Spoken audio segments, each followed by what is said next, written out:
ये कह रहा कि your solid sphere of rotating freely about it's symmetry axis in free space, the radius of the sphere is increased, radius increase की its mass से, मास नहीं change कर रहा हूं, which of the following physical quantity would remains constant for the sphere. अच्छा एक बात बताओ, इसमें एक फायदा है क्या, इन्होंने एक्सटर्नल टॉर्क जो है उसके बारे में कुछ नहीं कहा, ध्यान रख लेना, यानी ये जीरो है, कोई टॉर्क लग ही नहीं रहा है, ये जीरो है, मतलब क्या जीरो है, dl divided by dt zero है, that means dl divided by dt अगर कभी जीरो आपको दिखे तो एक ही क्वांटिटी कंजर्व रहेगी, क्या, l, l कांस्टेंट होगा, मेरी बात समझे कि नहीं, l कांस्टेंट का मतलब इनिशियल में जो एंगुलर मोमेंटम होगा वही फाइनल भी होगा, समझे कि नहीं, सॉलिड स्फीयर है, ठीक है भैया, मैं बता चुका हूं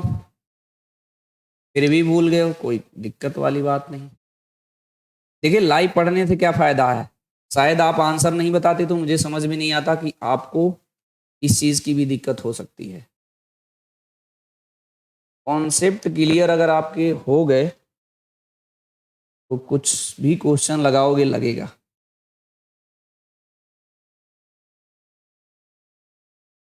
यहां से इसका एक्सेस बना लो भैया, ठीक है,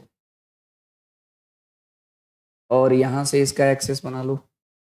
अच्छा एक चीज ध्यान देना, इसकी जो आई होता है हमारा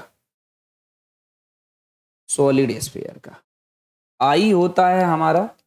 2/5 mr²। मेरी बात से सहमत हो, 2/5 तो कांस्टेंट है, मास कह रहा चेंज नहीं करना है, तो जो आई है वो डायरेक्टली प्रोपोर्शनल टू r² होगा, सीधी सी बात। तो मास अगर हमारा सेम है, मास अगर अपना सेम है, ध्यान से समझना एक क्वेश्चन, मास अगर सेम है सिर्फ r पे डिपेंड कर रहा है, तो इस एक्सेस ऑफ रोटेशन से मास का डिस्ट्रीब्यूशन जिसका ज्यादा होगा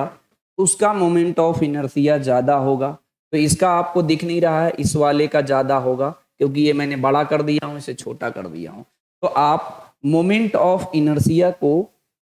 सेम नहीं बोल सकते हो, बी ऑप्शन शायद आप लोग बोल रहे थे, मेरी बात समझे, मोमेंट ऑफ इनर्शिया को सेम नहीं बोल सकते हो। अच्छा मोमेंट ऑफ इनर्शिया अगर सेम नहीं होगा तो ये एंगुलर वेलोसिटी भी हमारा सेम नहीं होगा। एंगुलर वेलोसिटी क्या होता है जी,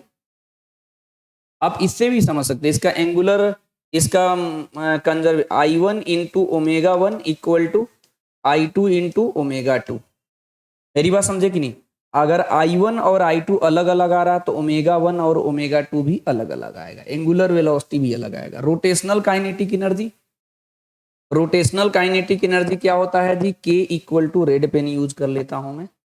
या यहां मैं बता देता हूं, रोटेशनल काइनेटिक एनर्जी पहले के लिए निकालोगे तो हाफ I1 ω1 का स्क्वायर, दूसरे के लिए निकालोगा तो हाफ I2 ω2 का स्क्वायर, यानी इसका मतलब ये भी चेंज होगा, ये भी चेंज होगा, ये भी चेंज होगा, एंगुलर मोमेंटम चेंज नहीं होगा क्योंकि इस पर कोई भी एक्सटर्नल टॉर्क नहीं लगा है।